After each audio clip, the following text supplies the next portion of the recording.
Good morning students. Good morning ma'am. कैसे हो आप सभी? अच्छे हैं मैम। पढ़ाई कैसी चल रही है? अच्छी चल रही है मैम। अच्छा, कल का होमवर्क किया? Yes ma'am. ओके गुड, मैं चेक कर रही थोड़ी देर में। Okay ma'am.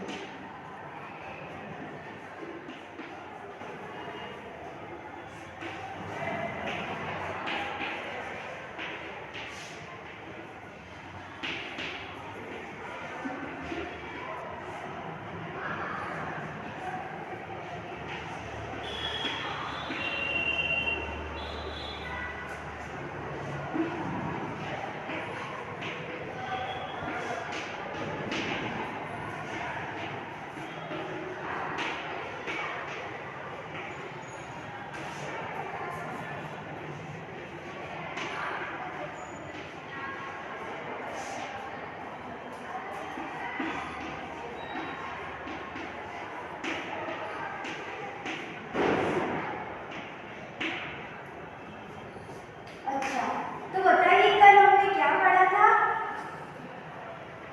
हाँ बोलिए। आपदा। यस, कल हमने आपदा पढ़ा था, आपदा प्रबंधन। और आपदा प्रबंधन में हमने आपदा के कौन से प्रकार के बारे में जाना था? मानव सर्जित और प्राकृतिक। हाँ, आपदा के दो प्रकार हैं जिसमें से हमने कल प्राकृतिक आपदाओं की चर्चा की थी। प्राकृतिक आपदाओं के नाम बताइए। हाँ बोलिए। भूकंप, बाढ़। भूकंप, बाढ़, सुनामी और तूफान, दावाग्नि इत्यादि जैसी प्राकृतिक आपदाओं के बारे में कल हमने चर्चा की थी। तो अभी मैं आपको कुछ प्रश्न पूछूंगी, तो उसके आप आंसर देने के प्रयत्न कीजिएगा। Okay ma'am. हाँ, तो बताइए यदि गैस सिलेंडर की गैस लीक हो जाए तो क्या होगा? हाँ बोलिए। मैम धुएं से सब लोग मर जाएंगे। धुआं? सिलेंडर से धुआं आता है? मैम गैस लीक होगा तो धुआं तो होगा ही ना। नो मैम, नो, सिलेंडर से गैस निकलती है जिससे उस गैस के कारण उस गैस के रिसाव मैम मैं बताऊं? हाँ बोलो। मैम आग लग जाती है, वायरस फैलते हैं। सिलेंडर, गैस सिलेंडर आग लग जाती है। हाँ, आग लग जाती है, ब्लास्ट हो जाता है, ठीक है। और यदि वैज्ञानिक चिकित्सक जो है, जो दवाइयों इन सब की खोज करते हैं, ऐसे वैज्ञानिक की यदि प्रयोग विधि असफल हो जाए तो क्या होगा? हाँ बोलो। मैम जैसे कि उनका अगर प्रयोग असफल हो गया तो जो भी प्रयोग कर रहे हैं उसका उल्टा प्रभाव पड़ेगा, लोगों को नुकसान होगा।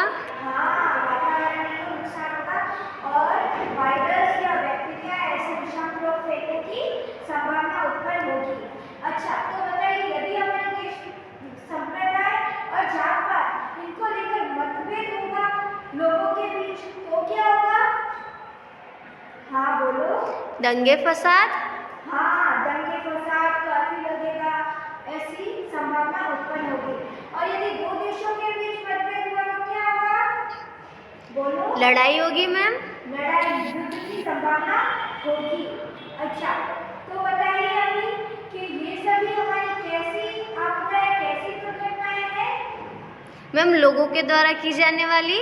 लोगों के द्वारा की जाने वाली, लोग जब लापरवाही बरतते हैं, लोग जब अपने कार्य को संपूर्ण रूप से ध्यान में रखकर नहीं करते हैं, असावधानी से करते हैं, तो ऐसी दुर्घटनाएं और समस्याएं उत्पन्न होती है, जिसे क्या कहेंगे हम? मैम मानव सर्जित। जिसे हम मानव सर्जित आपदाएं कहेंगे। तो आज हम पढ़ेंगे मानव सर्जित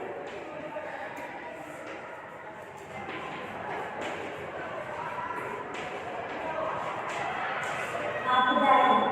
आज हम मानव सर्जित आपदाओं के विषय में विस्तृत से पढ़ेंगे, अध्ययन करेंगे। Okay ma'am. तो बच्चों, आज हम सामाजिक विज्ञान विषय का अध्ययन इस पावर पॉइंट प्रेजेंटेशन के द्वारा करेंगे। ये वही प्रश्नोत्तरी है जो मैंने आपको इससे पूर्व पूछी थी, तो ये सभी आप अपनी नोटबुक में नोट करके लिख कर आइएगा। तो आज हम पढ़ेंगे मानव सर्जित आपदाएं। तो मानव सर्जित आपदाएं क्या होती है? तो मानव सर्जित आपदाएं ऐसी होती है जो प्रत्यक्ष या परोक्ष रूप से या फिर मनुष्य जानबूझकर या उससे अनजाने में हो या लापरवाही बरते वो किसी भी कार्य में या असावधानी हो या उसके ज्ञान में कमी हो, अज्ञान हो तो भी वो उस कार्य को करता हो।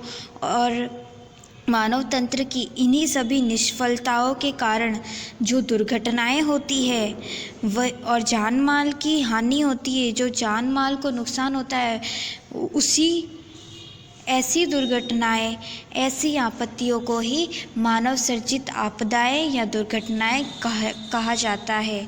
ओके, आप पास वाले चित्र में देख ही सकते हैं कि कैसी दुर्घटनाएं हो रही है। ये वायरस के द्वारा देखो विषाणुजन्य रोग हो रहा है, दंगे फसाद, ट्रैफिक, कहीं पर देखो बस चल रही है, कहीं फैक्ट्री में आग लगी, एक्सीडेंट हो गया है। और फिर वो देखो फैक्ट्री यूनियन कार्बाइड से आपको समझ ही आ रहा होगा कि किस बारे में बात कर रहे हैं हम।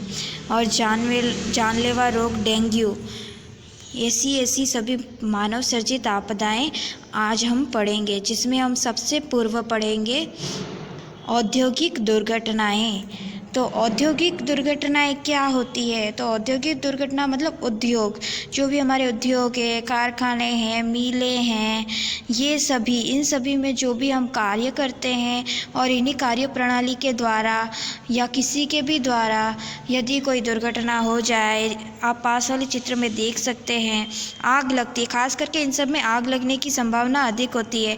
और किसी उद्योगों में गैस वगैरह का उत्पादन होता है, गैस से चीज़ें बनती हो या गैस से उत्पादित चीज़ें की जाती हो, तो ऐसी फैक्ट्रियों में गैस का रिसाव भी होता है। तो इससे क्या क्या होता है? इससे मनुष्य पर और पशु, इन सब पर कैसा प्रभाव पड़ता है? तो इन पर दुष्प्रभाव पड़ता है, क्योंकि ऐसी जब दुर्घटनाएं होती है तो मनुष्य की जान चली जाती है तथा आसपास के पशुओं पर भी जान हानि हो सकती है। और साथ ही ऐसी फैक्ट्रियों के कारण इनके धुएं से निकलने वाली जो वाष्प होती है वो मनुष्य की श्वास को कमज़ोर कर देती है तथा मनुष्य को बीमार बना देती है तथा इससे बीमारियां भी फैलती है, जिसका महत्वपूर्ण कारण है पर्यावरण दुष्प्रभाव करता है। ये फैक्ट्रियों का धुआं, इससे निकलने वाली गैस तथा इससे निकलने वाला पानी वो नदियों में बहता है, जिससे पर्यावरण को दुष्प्रभाव होता है तथा ध्वनि प्रदूषण भी होता है। और इससे अनेक प्रकार की दुर्घटनाएं होती है। काम करने वाले जो कारखानों में अलग अलग जगह पर अलग अलग रूप से कार्य करते हैं तथा संचालन का रखरखाव, उत्पादन सामग्री की हेरफेर और उनका संग्रह, वितरण, ये सभी अलग अलग आदमियों द्वारा होता है। तो वो सभी आदमी यदि अज्ञानता, लापरवाही और असावधानी बरते या किसी भी तरह से किसी भी चीज़ से वो लापरवाही बरते तो फिर ऐसी दुर्घटनाएं उत्पन्न होती है, ऐसी समस्या उत्पन्न होती है। तथा फैक्ट्रियों में अलग अलग प्रकार की मशीनें, यंत्र होते हैं, जिससे कई मनुष्य अपनी ही लापरवाही से अपनी जान खो देता है। तो ये सभी होती है औद्योगिक दुर्घटनाएं। तो औद्योगिक दुर्घटनाओं में हम सबसे महत्वपूर्ण दुर्घटना आप जानते ही होंगे, जो कि है भोपाल गैस कांड। भोपाल गैस कांड ये मध्य प्रदेश की जो राजधानी भोपाल है, इसमें हुआ था। और तथा ये इसमें ना गैस का रिसाव हुआ था। और ये कौन सा कारखाना था? तो इस कारखाने का नाम था यूनियन कार्बाइड कारखाना। जिसमें क्या होता था? जिसमें जंतुनाशक जो दवाएं का उत्पादन होता था, तो जो जंतुनाशक दवाओं का उत्पादन होता था उसके लिए मीक गैस नामक विषैली गैस का उपयोग किया जाता था। तो जिसमें है ना मीक गैस का एक दिन रिसाव हो गया, क्योंकि इस गैस का बड़ी बड़ी टंकियों में संग्रहित किया गया था। और बड़ी बड़ी टंकियों में संग्रहित किया गया था तो फिर क्या हुआ कि ये टंकियां है ना विषैली गैस, जो मीक नामक विषैली गैस है ना, उन टंकियों में से ये गैस निकलती गई तथा इस गैस का क्या होता गया? रिसाव। और ये रिसाव किस दिन हुआ था? तो ये रिसाव हुआ था 3 दिसंबर 1984। कब हुआ था? 3 दिसंबर 1984 में इस मीक गैस का रिसाव हुआ था, जो कि 40 मिनट तक जारी रहा और इस 40 मिनट में इतनी जान हानि हुई, इतने लोगों पर इसका दुष्प्रभाव पड़ा, पशुओं पर इसका दुष्प्रभाव पड़ा तथा भविष्य में जो पैदा होने वाले बच्चे थे उन पर भी दुष्प्रभाव पड़ा, क्योंकि जो गर्भवती महिलाएं थी तो उनके सांसों में जो गैस गई तो फिर उनसे जो बच्चे उत्पन्न हुए, जो बच्चे पैदा हुए, उन पर भी इसका अत्यंत गंभीर दुष्प्रभाव पड़ा, जिससे बच्चे भी विकलांग हुए और जो लोग उस समय के थे तो वो लोग विकलांग भी हुए, जिनमें से 10,000 लोग विकलांग हुए और मृत्यु देखिए, मृत्यु हुई 2,500 लोगों की। ठीक है, तो उसके बाद ये भोपाल के इस कांड में हज़ारों लोगों की मृत्यु हुई, पशु पक्षियों की जान हानि हुई तथा इस गैस की जो पेयजल, जलाशय और भूमि गर्भस्थ एवं नवजात शिशु एवं गर्भवती महिलाएं और अबाल वृद्ध उसके दुष्प्रभाव के कारण, उसके दुष्प्रभाव के भोग बने, जिसमें से 1.5 लाख लोग आंशिक रूप से विकलांगता के शिकार बने। तो इस प्रकार ये भोपाल गैस कांड एक दुर्लभ है। हमारी पहले की एक अत्यंत गंभीर दुर्घटना है, भयानक स्थिति है। और ये स्थिति कब हुई थी? रात में। और किस में हुई थी? यूनियन कार्बाइड एक नाम का कारखाना था जिसमें जंतुनाशक दवाओं का उत्पादन किया जाता था। और ये किस दिन हुआ था? तो ये हुआ था 3 दिसंबर 1984। 3 दिसंबर 1984 में भोपाल गैस कांड हुआ था। अभी हम देखेंगे कि गैस रिसाव के समय हमें क्या बचाव कार्य करने चाहिए। तो गैस रिसाव के समय हम सबसे महत्वपूर्ण ध्यान देना ये चाहिए कि गैस रिसाव की सूचना के लिए आधुनिक वार्निंग सिस्टम लगाने चाहिए। कैसे वार्निंग सिस्टम लगाने चाहिए तथा सुरक्षा के उच्च मापदंड निर्धारित करके उनका पालन भी करना चाहिए। फिर गैस के हेरफेर के दौरान जो भी होता है तो उस गैस के टैंकर को मानव बस्ती से दूर रखना चाहिए। तो हमारे जो भी गैस के कारखाने वो मानव बस्ती से दूर होने चाहिए तथा दिशा देखकर ही उसकी विपरीत दिशा में ना गैस का रिसाव करना चाहिए, जिससे मनुष्य या किसी भी पशु की जान हानि ना हो या वातावरण में या पृथ्वी पर किसी भी प्रकार का दुष्प्रभाव ना पड़े, कोई भी जान हानि ना हो। तथा गैसों के रिसाव से सांसोश्वास में यानी कि सांस लेने में तकलीफ होती है, आँखों में जलन होती है तथा स्वयं इलाज करने के बजाय डॉक्टर की सलाह ही लेनी चाहिए। और बेहोश हो गए जो तथा कमज़ोर लोगों को तुरंत ना प्रभाव क्षेत्र में बाहर लेकर जाना चाहिए। जो भी कमज़ोर हो गए, बेहोश हो गए तो उन्हें तुरंत ही हॉस्पिटल ले जाना चाहिए तथा फायर ब्रिगेड और पुलिस को खबर तुरंत ही दे देनी चाहिए। फिर वाहन को इस तरह से रखना चाहिए कि है ना वाहनों के मार्ग में अवरोधक ना बने। तो वाहनों को इस तरह से रखना चाहिए कि वाहनों के प्रभाव में न बने। और क्या नहीं करना चाहिए तो हम देखेंगे कि हमें ना ये बचाव कार्य में लगे लोगों के सिवाय बाकी लोगों को भीड़ नहीं लगानी चाहिए, यानी फालतू की भीड़ नहीं लगानी चाहिए। जो बचाव कार्य कर रहे हैं उनको उनका बचाव कार्य करने देना चाहिए, फालतू की भीड़ लगाकर खड़े नहीं रहना चाहिए, वरना दूसरों के साथ खुद भी उसका शिकार बनने की चपेट में आ जाएंगे। और फिर जो प्रशासन, जो भी हमारा प्रशासन है तो उस प्रशासन के इलाके को पूरी मतलब अपनी जानकारी दे देनी चाहिए और सुरक्षित न हो ऐसी घोषणा कर देनी चाहिए कि हम सुरक्षित नहीं है, हम अग्रस्त हैं और हमारी सहायता के लिए प्लीज़ आइए। और हमें बचाव के लिए क्या करना चाहिए तो प्रशिक्षण के बिना या बचाव के लिए ज़रूरी साधन सामग्री के बिना कामकाज में न जुड़े, यानी कि हमें कोई भी साधन सामग्री न हो तो हम कामकाज का बचाव का कामकाज न करें। ठीक है, तो ये है भोपाल गैस कांड। और भोपाल गैस कांड के दौरान हमें मतलब ये ध्यान रखना चाहिए कि क्या क्या करना चाहिए और क्या नहीं करना चाहिए जब यदि गैस का रिसाव हो। तो आप देख सकते हैं पास की स्लाइड में कि मैंने चित्र दिखाया है कि भोपाल गैस कांड ये कैसे हुआ था, किस कारखाने में हुआ था और किस दिन हुआ था। तो 3 दिसंबर 1984 में भोपाल गैस कांड हुआ था। ओके, अब हम विषाणुजन्य रोग जो कि मानव सर्जित आपदा है। विषाणुजन्य रोग ये ऐसा रोग होता है जो कि संक्रामक होता है, यानी कि एक लोग से दूसरे, दूसरे से तीसरे, तीसरे से चौथे, ये किसके द्वारा? प्रत्यक्ष संपर्क द्वारा। यदि हम किसी से भी मिलना जुलना करें, हाथ मिलाए वगैरह, तो ये प्रत्यक्ष संपर्क होता है, डायरेक्टली आमने सामने। तो ये फिर इससे क्या होता है? प्रत्यक्ष संपर्क द्वारा एक दूसरे में फैलता है, तो एक दूसरे में फैलता है तो एक तेज़ी से फैलता है, तेज़ी से लोगों के अंदर ये रोग जाता रहता है, वायरस या जो भी जाता रहता है, जिससे क्या होता है? महामारी की संभावना उत्पन्न होती है। तो आज हम वैसे एग्ज़ाम्पल दूँ तो जैसे कि है ना, हमारे देश में आज 2020 चल रहा है, तो हमारे 2020 में आप देख ही सकते हैं कोरोना वायरस, जो कि 2019 में इसकी शुरुआत होना स्टार्ट हो गई थी और 2020 में तो पूरा वर्ष हमारा कोरोना वायरस में ही बीता।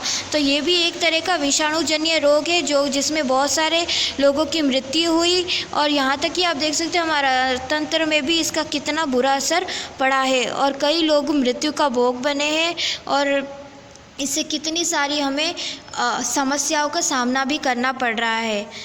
तो उसी तरह महामारी विषाणुजन्य रोग के द्वारा फैलती है, तथा आप देख ही सकते हैं कि महामारी में सबसे सूरत में ये जो प्लेग की महामारी फैली थी, तो वो फैली थी 1994 में। फिर गुजरात और दिल्ली में फैली थी स्वाइन फ्लू। तो गुजरात और दिल्ली में स्वाइन फ्लू 2015 में फैली थी, जिससे बहुत से लोगों की जानहानि हुई थी तथा महामारी की स्थिति पैदा हुई थी। और आप पास वाली स्लाइड में देख ही सकते हैं कि विषाणुजन्य रोग कैसे होते हैं, किस वायरस से होते हैं। तो आप देख सकते हैं 1720 में हमारा आया था प्लेग, फिर 1820 में हमारा आया था कॉलेरा पेंडेमिक, ओके, फिर 1920 में आया था स्पेनिश फ्लू, ठीक है, फिर 2020 में कोरोना वायरस। तो ऐसे है ना, हर 100 वर्ष के अंदर हमारे ऊपर विषाणुजन्य रोग की स्थिति उत्पन्न होती है और कई लोग इसका भोग बनते हैं। तो ये विषाणुजन्य रोग होते हैं, ये एक प्रकार से मानव सर्जित आपदाएं होती है, क्योंकि ये लोगों के द्वारा ही जो कार्य किए जाते हैं, जो फैक्ट्री में औद्योगिक दुर्घटनाएं होती है, उन्हीं का जो दुष्प्रभाव होता है, उन्हीं के कारण तथा वैज्ञानिक चिकित्सा की जो प्रयोगशाला में जो भी असफलता प्राप्त होती है, जो भी दवाइयों का उत्पादन होता है, उससे जो वायरस फैलता है, जो वायरस हवा में घुल मिल जाता है, उससे भी ये सारी विषाणुजन्य रोगों की संभावना पैदा होती है। तो आप देख सकते हैं कि हमारे देश में हर 100 वर्ष में विषाणुजन्य रोग उत्पन्न होता है, तथा इस रोग विषाणुजन्य रोग कई प्रकार के होते हैं, जिसमें dengue, Ebola, swine flu, influenza, चेचक, प्लेग इत्यादि जैसी महामारी विशेष रूप से होती है। तो अब हम देखेंगे कि विषाणुजन्य रोगों से हम बचाव कैसे करें। तो हमें विषाणुजन्य रोगों के बचाव के लिए सबसे पहले ये सावधानी रखनी चाहिए कि संक्रामक न हो, हमें ना ज़्यादातर लोगों से मिलना जुलना नहीं चाहिए। फिर दूसरा क्या करना चाहिए कि प्रचार प्रसार के द्वारा है ना, लोगों को इन रोगों के होने के कारणों और परिणामों और उनके बचाव के कारण, परिणाम और बचाव के उपाय से परिचित करना चाहिए। कहाँ पे? समाचार पत्रों पे, रेडियो पर, प्रचार प्रसार के द्वारा। फिर हमें रोग प्रतिकारक टीका लगवाने की व्यवस्था करनी चाहिए सरकार को। फिर रोगियों के इलाज के लिए क्या करना चाहिए? अलग वार्ड की व्यवस्था करनी चाहिए। जिनको भी ऐसे विषाणुजन्य रोग, संक्रामक रोग है जो एक दूसरे में फैलते हैं, तो उनके लिए एक अलग वार्ड, अलग रूम होना चाहिए। फिर अंतर्राष्ट्रीय संगठन विश्व आरोग्य संस्था यानी WHO, जिसे कहते हैं हिंदी में अंतर्राष्ट्रीय संगठन विश्व आरोग्य संस्था। तो इस संस्था के द्वारा जो विषाणुजन्य रोगों की रोकथाम हेतु दी गई सूचनाएं जो होती है, जो मार्गदर्शिकाएं होती है, उनके अनुसार हमें कदम उठाने चाहिए। तो ये था विषाणुजन्य रोग। तो और विषाणुजन्य रोग के उपाय भी हमने देखे। अब हम देखेंगे आतंकवादी हमला। ये भी एक मानव सर्जित आपदा है। तो आतंकवादी हमला, ये सबसे महत्वपूर्ण इसका लक्षण है, ये मानवता का शत्रु है। यानी कि मानवता का शत्रु यानी कि आतंकवादी हमले वो ऐसे होते हैं जो ऐसे लोगों द्वारा किए जाते हैं जिनमें है ना किसी के भी प्रति ना सहानुभूति होती है ना कुछ, वो सिर्फ अपने में गुम रहते हैं। वो मात्र है ना ये जानते हैं कि हमें लोगों का नुकसान करना है, हमें देश का नुकसान करना है, सिर्फ है ना लोगों को दुष्प्रभाव ही पहुंचाने हैं और हमारे समाज और हमारे राष्ट्र को दुष्प्रभाव ही पहुंचाने हैं। इसके लिए ये आतंकवादी हमले किस तरह किए जाते हैं, तो ये वास्तव रूप में आतंकवादी हमले किसी जाति, समुदाय या संप्रदाय या फिर किसी प्रदेश की परवाह ही नहीं करते हैं, इसलिए ये मानवता का शत्रु माना जाता है। और ये जो आतंकवादी हमले होते हैं ये व्यक्तिगत रूप से भी किए जाते हैं और समूह में भी किए जाते हैं, तथा ऐसे जो अनैतिक विनाशकारी कार्य होते हैं इन्हें ही हम आतंकवाद कहते हैं।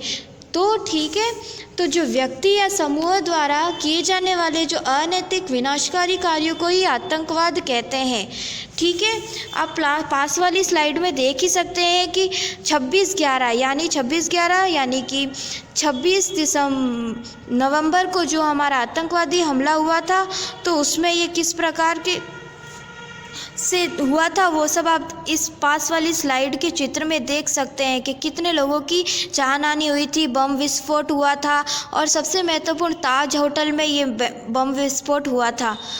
अब हम देखेंगे कि विश्व की कुछ प्रमुख आतंकवादी घटनाएं। तो विश्व की प्रमुख आतंकवादी घटनाओं में सबसे महत्वपूर्ण सबसे पहली है 19 सितंबर 2001 में अमेरिका में जो घटना हुई थी, आतंकवादी हमला हुआ था। तो वो संयुक्त राष्ट्र अमेरिका में एक आतंकवादी संगठन द्वारा जो है ना श्रृंखलाबद्ध आतंकवादी हमला किया गया था।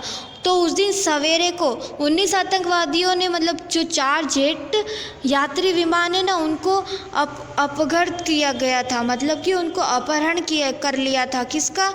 उनको अपहृत कर लिया गया था 4 जेट विमानों को।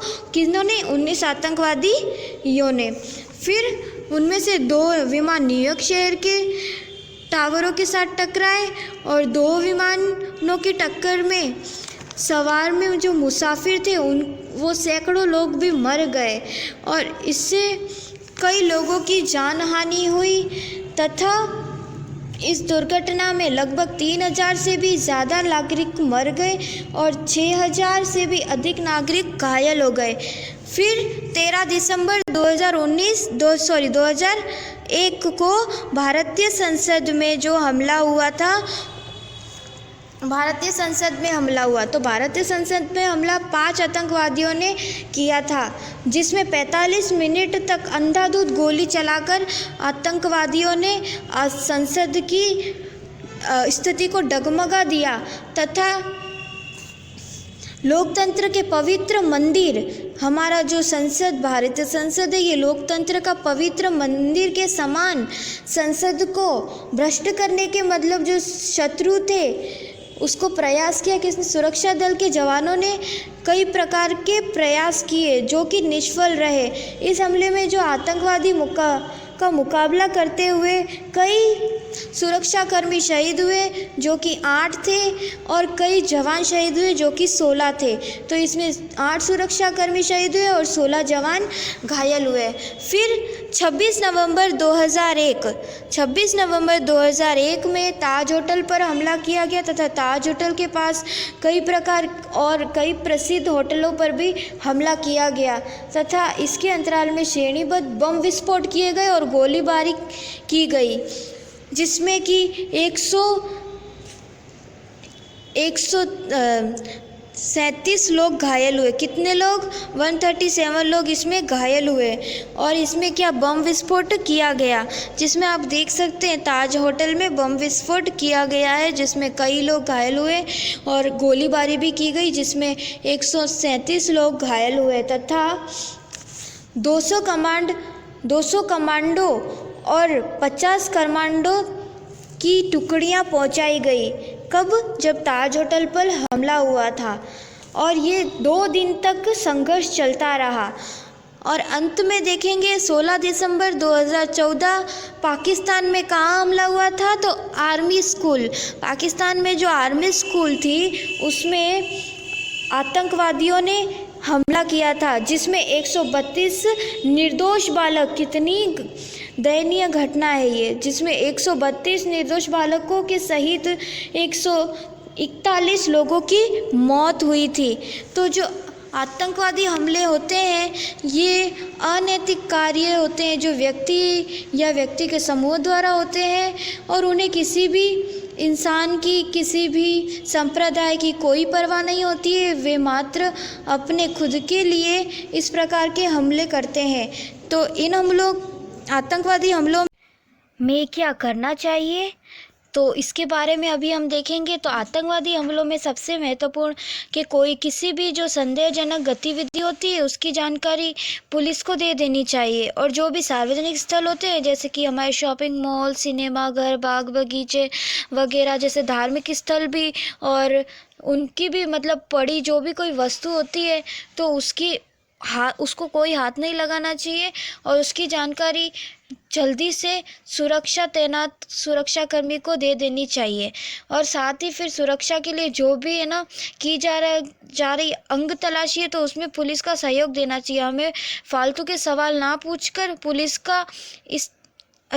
पुलिस की सहायता करनी चाहिए। और यदि कोई भी व्यक्ति हमारे घर किराए पर रहने आता है तो उसको घर किराए पर देने से पूर्व पुलिस में उसकी जानकारी देकर आनी चाहिए, पुलिस थाने में उसकी जांच करवानी चाहिए। फिर सार्वजनिक स्थल जो होते हैं उनमें सीसीटीवी की व्यवस्था मुख्य रूप से होनी चाहिए। और यदि हम बस या ट्रेन में यात्रा करते हैं तो यदि हमें कोई नज़र आता है कि वहाँ अपना कोई सामान छोड़कर गया है, उतर गया है, तो ऐसे समय में हम सभी को उसकी सूचना पुलिस को देनी चाहिए। फिर पड़ोस में रहने वाला, यदि हमें लगता है कोई भी व्यक्ति है जो वो अकेला ही रहता है, किसी के भी साथ हिलता मिलता नहीं है और देर रात तक है ना कंप्यूटर पर बैठे बैठे ही कार्य करता है, तो जो व्यक्ति हमें ऐसा संदेहजनक लगे तो उसकी भी जानकारी पुलिस को दे देनी चाहिए। और फिर जो लावारिस वाहन होते हैं जो ऐसे ही पड़े रहते हैं, जो कोई लेकर नहीं जाता है, बिना बात के यूं ही पड़े रहते हैं रोड पे, तो ऐसे जो भी वाहन होते हैं तो उनकी सूचना तुरंत पुलिस को दे देनी चाहिए। और आतंकवादी हमलों के समय में क्या नहीं करना चाहिए, तो वो मुख्य रूप से इस प्रकार है कि जो भी अनजान व्यक्ति द्वारा दी जा रही कोई भी चीज़ है तो उसका पार्सल नहीं करना चाहिए, किसी भी वस्तु का जिसे हम जानते ना हो। फिर जो भी अनजान व्यक्ति है तो उसकी पूरी जांच किए बिना उसे मकान भी किराए पर नहीं देना चाहिए और उनके साथ हमारा मकान, वाहन या मोबाइल इन सब की खरीद बिक्री भी नहीं करनी चाहिए। तो अभी हमने देखा आतंकवादी हमलों के बारे में। अब हम देखेंगे दंगा। तो दंगा क्या होता है, तो दंगा ये ऐसी प्रक्रिया होती है जिसमें है ना अलग अलग लोगों के बीच मतभेद हो जाता है। मतभेद होने के कारण तो ये दंगे की स्थिति उत्पन्न होती है। लोग ही एक दूसरे के प्रति अत्यंत है ना, वो एक दूसरे के प्रति उनको कोई हाव भाव नहीं रहता है। वो सभी अपने अपने संप्रदाय के लिए मतभेद के दौरान एक दूसरे के लिए लड़ते हैं, एक दूसरे के विरोध करते हैं और कई प्रकार की प्रतिक्रिया करते हैं। जैसे कि आप इस चित्र में देख सकते हैं कितने सारे लोग हैं जो पोस्टर्स लेकर फालतू की चीज़ें, मतलब दंगे मतलब लोगों के द्वारा की जाने वाली ऐसी प्रक्रिया जिसमें लोगों द्वारा लोगों के लिए ही बिना बात की लड़ाई की जाती है, जिसमें है ना कई लोग जैसे बस चला देते हैं, ट्रेन जला देते हैं, ट्रेन के अंदर भी, और अलग अलग प्रकार के घर वगैरह और तलवार लेकर एक दूसरे पर हमला करते हैं। लोग ही लोग के दुश्मन बन जाते हैं दंगे में। और दंगा ये सार्वजनिक रूप से बहुत ही गंभीर है, जो कि राजनीतिक रूप है।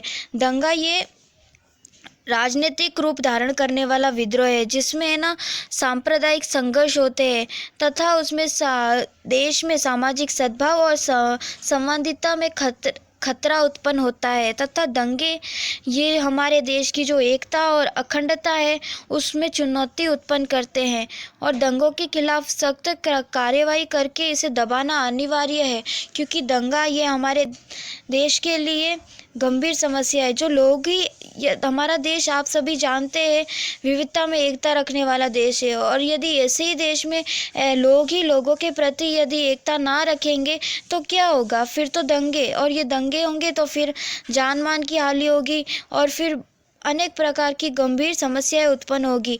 और हर रोज़ श्रम करके रोजी रोटी कमाने वाले जो जीवन निर्वाह है उनका जीवन निर्वाह करना भी मुश्किल हो जाएगा, क्योंकि दंगे होंगे तो दंगों की वजह से लोग एक दूसरे पर आक्रमण करेंगे, तो जो बेचारे निर्दोष लोग हैं वो तो अपने घर में ही रह जाएंगे, उनका क्या होगा। दंगे करने वाले अपने गुस्से के सहारे से गुस्से में होकर दूसरे लोगों के लिए बहुत ही चुनौती उत्पन्न करते हैं, और जिसमें जान मान की भी हानि होती है। आप देख सकते हैं बस चल रही है, दंगों में एक दूसरे पर तलवारबाजी भी की जाती है, और ये मुख्य रूप से क्या है, राजनीतिक स्वरूप है। और तो दंगों के समय हमें क्या करना चाहिए तो ये देखेंगे। तो हिंसा भड़काने वाली जो बातें, ऐसी अफवाहें नहीं फैलानी चाहिए, और मोहल्ले या पोलों में जो शांति समिति है उसकी रचना करने के लिए सक्रियता से जुड़ना चाहिए, और जो दंगे में जो असरग्रस्त लोगों की जो मदद करके अपना नागरिक धर्म निभाना चाहिए। हमारे जो दंगे हैं उनमें यदि हम कोई लगता है कि किसी की सहायता करनी चाहिए तो सहायता करने तुरंत जाना चाहिए, और क्या नहीं करना चाहिए तो सोशल मीडिया पर कोई भी फालतू की अफवाहें नहीं फैलानी चाहिए, और अफवाहें फैलाने वालों के प्रति पुलिस को उसकी सूचना देनी चाहिए, और कानून व्यवस्था को बनाए रखना चाहिए, और है ना तंत्र द्वारा जो दिए गए आदेशों या कर्फ्यू का उल्लंघन भी नहीं करना चाहिए। फिर हमारे सिर पैर की बातों को न माने और न फैलाए। जो सोशल मीडिया है उसमें फालतू की जो अफवाहें होती है उनको भी न फैलाए। ओके, अभी अंतिम में हम सबसे देखेंगे ट्रैफिक यानी यातायात की समस्या है। यातायात ये मुख्य रूप से है ना, जो हमारे सभी बड़े शहर हैं उनकी सड़कों पर जो वाहन एक दूसरे के एकदम पास अत्यंत मंद गति से आगे बढ़ते हुए दिखते हैं, तो ऐसी परिस्थिति को ट्रैफिक जाम कहते हैं। और यह ट्रैफिक जाम मुख्य रूप से बड़े शहरों में होता है, और किसके द्वारा होता है, शहरीकरण। यदि एक शहर छोटे शहर से बड़े शहर में लोग मुख्य रूप से पलायन करते हैं, जिससे बड़े शहरों में आबादी अत्यंत हो जाती है, और आबादी अत्यंत होगी तो अपने अपने वाहनों की वजह से ट्रैफिक जाम की समस्या उत्पन्न होगी। तो ट्रैफिक जाम की समस्या उत्पन्न होगी तो जो भी है सड़कों पर ये पीक आवर्स के समय वाहनों की गति लगभग रुक सी जाती है, ऐसा माना जाता है। और जो ट्रैफिक समय होता है इसमें किशोरावस्थ मनुष्य होते हैं, जैसे कि आप सभी देख सकते हैं, जो कि जिनमें अभी अभी जवानी का जोश चढ़ा होता है। तो ऐसे जो व्यक्ति होते हैं वो बहुत ही होशियारी मार कर वाहन चलाते हैं, बहुत ही अपने ही शौक से गाड़ी चलाते हैं, बहुत तेज़ चलाते वाहनों, जिसकी वजह से उन्हीं के ऊपर ही दुर्घटना हो जाती है। तो ट्रैफिक समय में किसी भी व्यक्ति को अपने जोश होश नहीं खोने चाहिए, और ट्रैफिक नियमों का पालन करने के साथ ही उन्हें ट्रैफिक जाम के समय अपनी सभी की प्रतिक्रियाएं देनी चाहिए।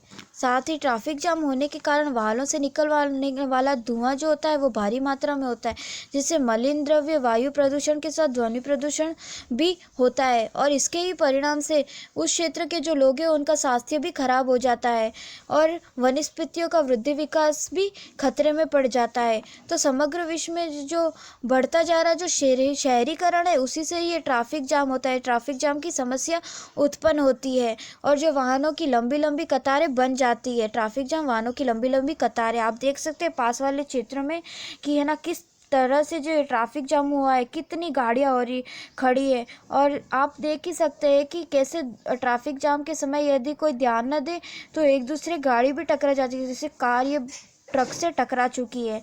और यहाँ तीसरे चित्र में भी आप देख सकते हैं, यदि हम ध्यान ना दें तो रोड क्रॉस करते समय गलत रोड से या गलत जगह से हमने क्रॉस किया है तो भी हमारे बहुत ही गंभीर समस्या का सामना करना पड़ सकता है, एक्सीडेंट हो सकता है। और आप देख सकते हैं कि जो राहत बचाव के कामों में जो जुटे वाहन हैं यदि वो रास्तों में फंस जाते हैं तो व्यक्ति जो अपने उनको प्राण भी गंवाने पड़ते हैं। यदि ट्रैफिक जाम होता है तो उससे इतनी सारी गाड़ियाँ एक ही लाइन में खड़ी होती है, तो जो एम्बुलेंस होती है, जैसे आप देख सकते हैं 108 एम्बुलेंस का फंस जाना, यदि 108 नंबर की एम्बुलेंस किसी व्यक्ति को लेकर जाती है हॉस्पिटल और वो व्यक्ति अत्यंत गंभीर रूप से उसका यदि इलाज चलता है तो उसे हॉस्पिटल लेते जाते समय एम्बुलेंस को कई प्रकार की ट्रैफिक जाम की समस्याओं से गुजर के फिर उसे हॉस्पिटल ले जाना पड़ता है। तो ऐसे ट्रैफिक जाम की वजह से लोगों की मृत्यु भी हो सकती है और कई प्रकार की दुर्घटनाएं भी होती है। और यदि ट्रैफिक नियमों और ट्रैफिक चिन्हों का हमें ज्ञान न हो तो भी हमें ना ये कई प्रकार की दुर्घटनाओं का सामना करना पड़ सकता है। और मुख्य रूप से जो किशोरावस्था मनुष्य लड़के होते हैं जो बिना बात की अपनी यूं ही होशियारी में गाड़ियां चलाते हैं, जिससे है ना हम आए दिन अखबारों में सुनते हैं कि ये व्यक्ति इस तरह से मर गया, इस दुर्घटना में उस तेज़ चलाते हुए गाड़ी में मर गया वगैरह, उसका एक्सीडेंट हो गया। तो जो राजमार्ग और वाहनों की जो अतिशय बाहर अनियंत्रित गति होती है तो उसमें बड़ी दुर्घटनाएं होती है जो जल्दबाजी में वाहन चलाते हैं।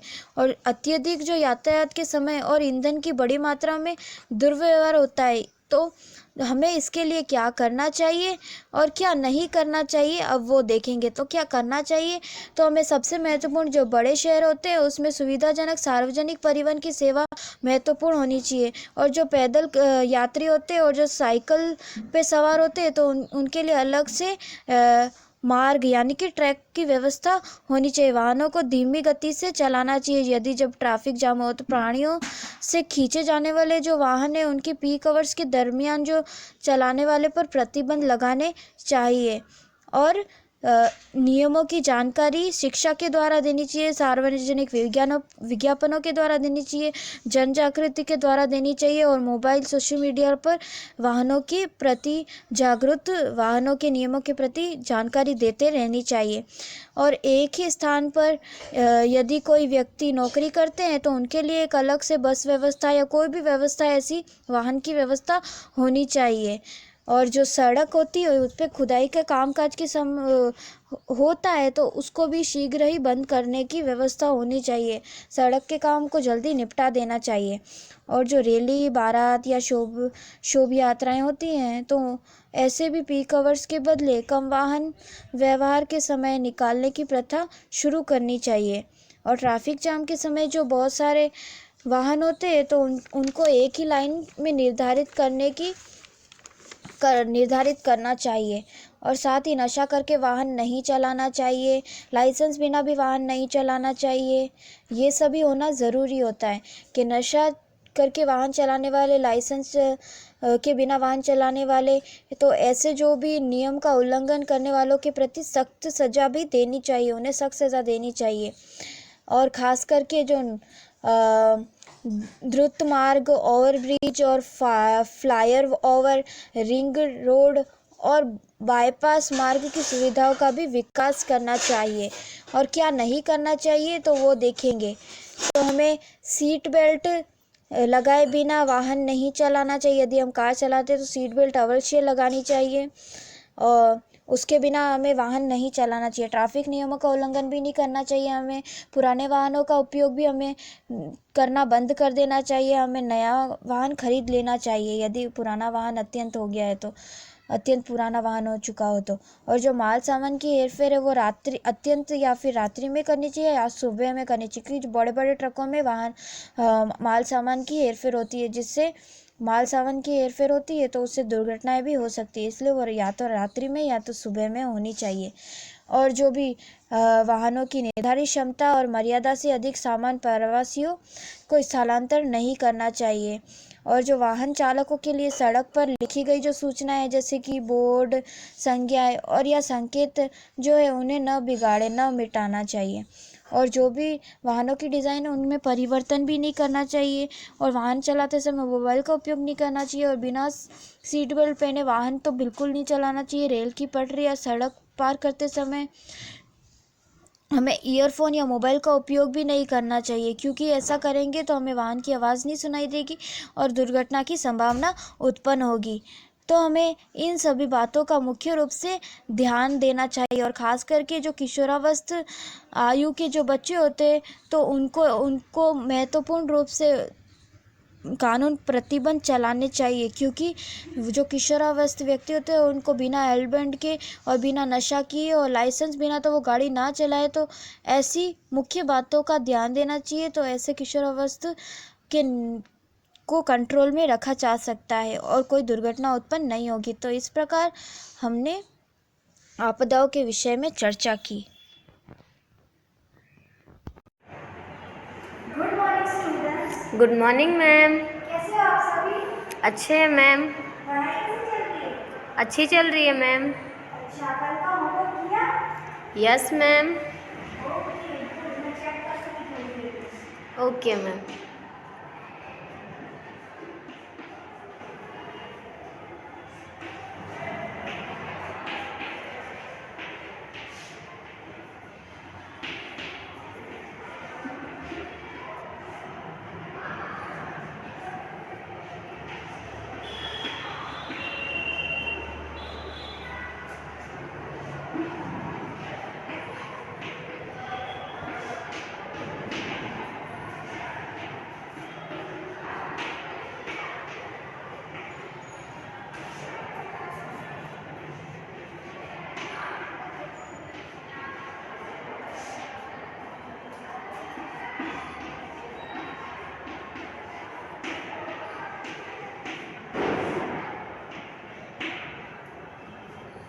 अच्छा, तो बताइए कल हमने क्या पढ़ा था? हाँ बोलिए। आपदा। यस, कल हमने आपदा पढ़ा था, आपदा प्रबंधन। और आपदा प्रबंधन में हमने आपदा के कौन से प्रकार के बारे में जाना था? मानव सर्जित और प्राकृतिक। हाँ, आपदा के दो प्रकार हैं, जिसमें से हमने कल प्राकृतिक आपदाओं की चर्चा की थी। प्राकृतिक आपदाओं के नाम बताइए। हाँ बोलिए। भूकंप, बाढ़, भूकंप, बाढ़, सुनामी और तूफान, दावाग्नि इत्यादि जैसी प्राकृतिक आपदाओं के बारे में कल हमने चर्चा की थी। तो अभी मैं आपको कुछ प्रश्न पूछूंगी, तो उसके आप आंसर देने की प्रयत्न कीजिएगा। Okay ma'am. हाँ, तो बताइए यदि गैस सिलेंडर की गैस लीक हो जाए तो क्या होगा? हाँ बोलिए। मैम धुएं से सब लोग मर जाएंगे। धुआं? सिलेंडर से धुआं आता है? मैम गैस लीक होगा तो धुआं तो होगा ही ना। नो नो, सिलेंडर से गैस निकलती है, जिससे उस गैस के कारण उस गैस के मैम मैं बताऊं? हाँ बोलो। मैम आग लग जाती है, वायरस फैलते हैं। सिलेंडर, गैस सिलेंडर आग लग जाती है। हाँ, आग लग जाती है, ब्लास्ट हो जाता है, ठीक है। और यदि वैज्ञानिक चिकित्सक जो है, जो दवाइयों इन सब की खोज करते हैं, ऐसे वैज्ञानिक की यदि प्रयोग विधि असफल हो जाए तो क्या होगा? हाँ बोलो। मैम जैसे कि उनका अगर प्रयोग असफल हो गया तो जो भी प्रयोग कर रहे हैं उसका उल्टा प्रभाव पड़ेगा, लोगों को नुकसान होगा। हाँ, वातावरण को नुकसान होगा और वायरस या बैक्टीरिया ऐसे विषाणु रोग फैलने की संभावना उत्पन्न होगी। अच्छा, तो बताइए यदि हमारे देश संप्रदाय और जात पात इनको लेकर मतभेद होगा लोगों के बीच, तो क्या होगा? हाँ बोलो। दंगे फसाद। हाँ, दंगे फसाद, कर्फ्यू लगेगा, ऐसी संभावना उत्पन्न होगी। और यदि दो देशों के बीच मतभेद हुआ तो क्या होगा? बोलो। लड़ाई होगी मैम। लड़ाई, युद्ध की संभावना होगी। अच्छा, तो बताइए अभी कि ये सभी हमारी कैसी आपदाएं, कैसी दुर्घटनाएं हैं? मैम लोगों के द्वारा की जाने वाली। लोगों के द्वारा की जाने वाली, लोग जब लापरवाही बरतते हैं, लोग जब अपने कार्य को संपूर्ण रूप से ध्यान में रखकर नहीं करते हैं, असावधानी से करते हैं, तो ऐसी दुर्घटनाएं और समस्याएं उत्पन्न होती है, जिसे क्या कहेंगे हम? मैम मानव सर्जित। जिसे हम मानव सर्जित आपदाएं कहेंगे। तो आज हम पढ़ेंगे मानव सर्जित